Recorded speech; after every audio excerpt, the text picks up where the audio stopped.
The Old West produced no shortage of killers, but a small number of men stood out for how often they crossed that line. The men in this video killed repeatedly, in different places, under different circumstances. They left bodies behind, then moved on, and did it again. This isn't about who was fastest or most famous. It's about who made the West deadlier by their actions.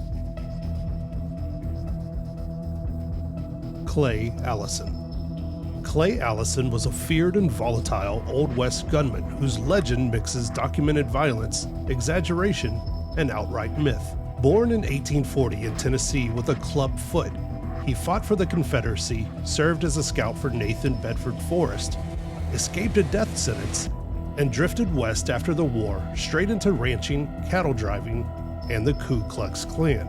In Texas and New Mexico, he gained a reputation for extreme brutality, vigilante justice, saloon violence, and multiple killings, most notably the 1874 shooting of gunslinger Chunk Colbert and his leadership role in the Colfax County War. Though often rumored to have faced Wyatt Earp in Dodge City, historians believe that the confrontation fizzled out without violence.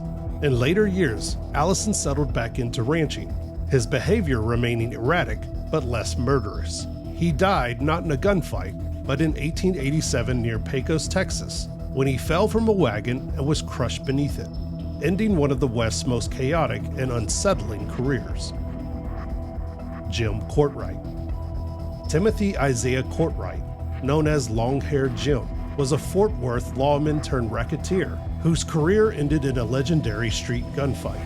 Born in Illinois and a Union Civil War veteran, Courtright left for Texas and became Fort Worth's first elected marshal in 1876, policing the chaos of Hell's Half Acre. His resume veered between law enforcement and crime, including stints as a deputy U.S. Marshal, private detective, and protection racketeer. Courtright killed several men over the years and was widely regarded as a fast and accurate shot, not afraid to draw down when challenged. By the mid-1880s, he ran a protection scheme targeting saloons and gambling halls. When he tried to strong-arm the White Elephant Saloon, owner and gunfighter Luke Short refused, sparking a personal feud. On February 8, 1887, Courtright faced Short in a rare face-to-face street duel. With Bat Masterson present, Short killed Courtright, closing the book on one of Fort Worth's most notorious figures. King Fisher. John King Fisher was a Texas gunman who drifted between outlaw and lawman. Born in 1854 near Dallas and raised around Central Texas, he was repeatedly arrested as a young man for theft and burglary, but avoided lasting punishment. By the 1870s, he ranched in Dimmitt County, mixed heavily with cattle rustlers, rode with Mexican raiders, and built a violent reputation as a skilled gunfighter while repeatedly dodging convictions. In the late 1870s, he left the outlaw life, married, and settled near Eagle Pass. Fisher later became a respected lawman, serving as deputy sheriff and then sheriff of Uvalde County. His career ended abruptly in 1884 when he and fellow gunman Ben Thompson were killed in an ambush at a San Antonio theater. Cherokee Bill. Cherokee Bill, born Crawford Goldsby in Texas in 1876, was a short-lived but notoriously violent outlaw in Indian Territory. He was born to African American and Cherokee parents and was expelled from school early for disruptive behavior. He turned violent as a teenager and launched an intense crime spree in 1894, involving murders, bank robberies, store holdups, and train wrecks across present-day Oklahoma. Leading a ruthless gang, Cherokee Bill became feared for killing without hesitation, including lawmen and innocent bystanders.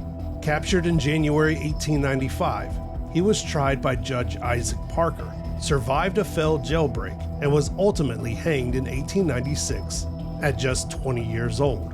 Despite exaggerated legends, he was credibly linked to at least 8 killings, making him one of the deadliest outlaws of the territory's final years. Billy the Kid. Billy the Kid, born Henry McCarty in 1859, was an orphan drifter who became the most famous outlaw of New Mexico territory. After his mother's death, a petty theft arrest and jail escape pushed him into a fugitive life that escalated with his killing of a bully in Arizona.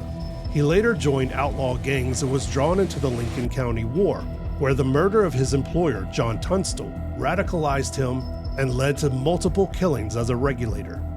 Though Governor Lew Wallace promised amnesty in exchange for testimony, the deal collapsed, and Billy returned to rustling and crime.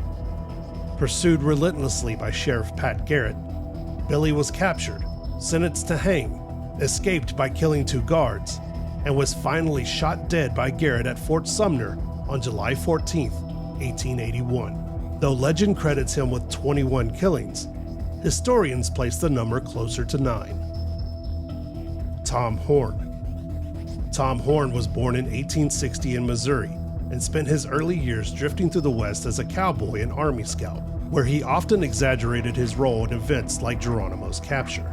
He would become a Pinkerton detective for a short time. By the 1890s, Horn had crossed fully into outlaw territory, working as a paid killer during the Wyoming Range Wars. Hired by powerful cattle interests, he acted as judge and executioner, using fear and murder to clear land of suspected rustlers.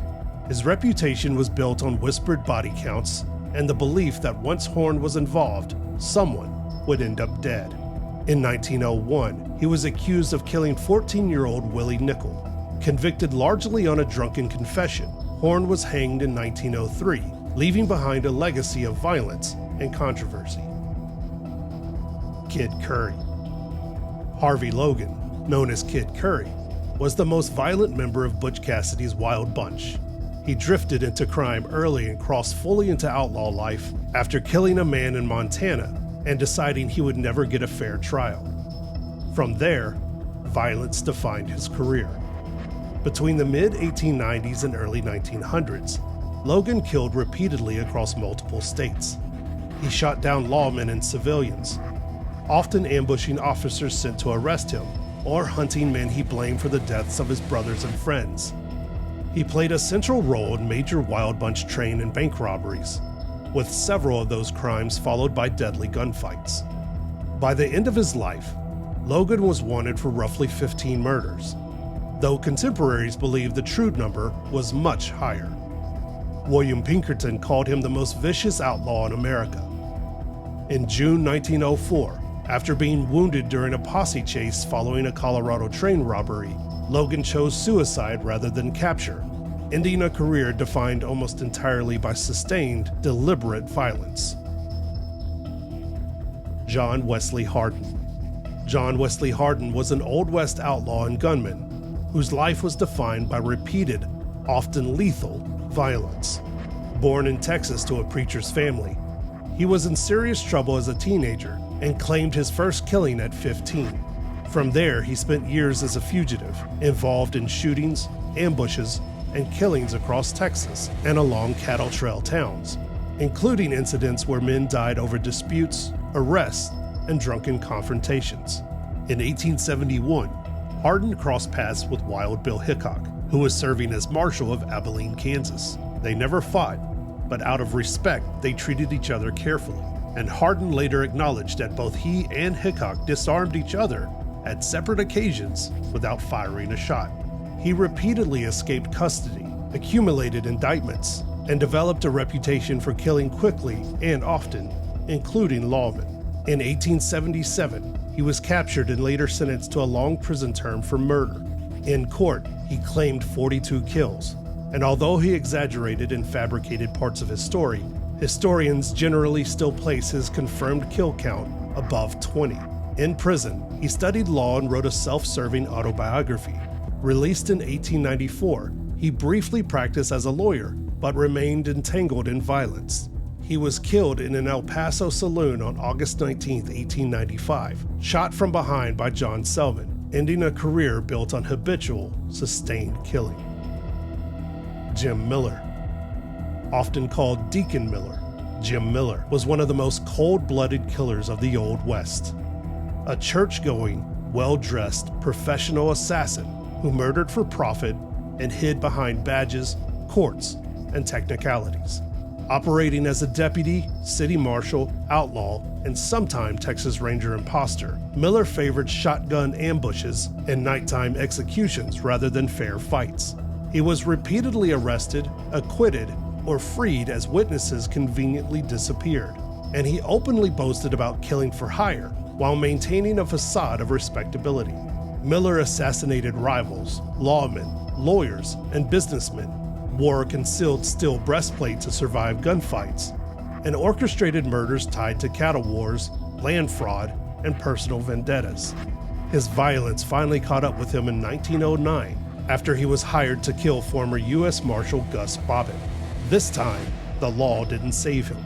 A vigilante mob lynched Miller and his co-conspirators in Ada, Oklahoma. Before dying, Miller allegedly confessed to killing 51 men, sealing his reputation not as a misunderstood gunman, but as a remorseless professional murderer.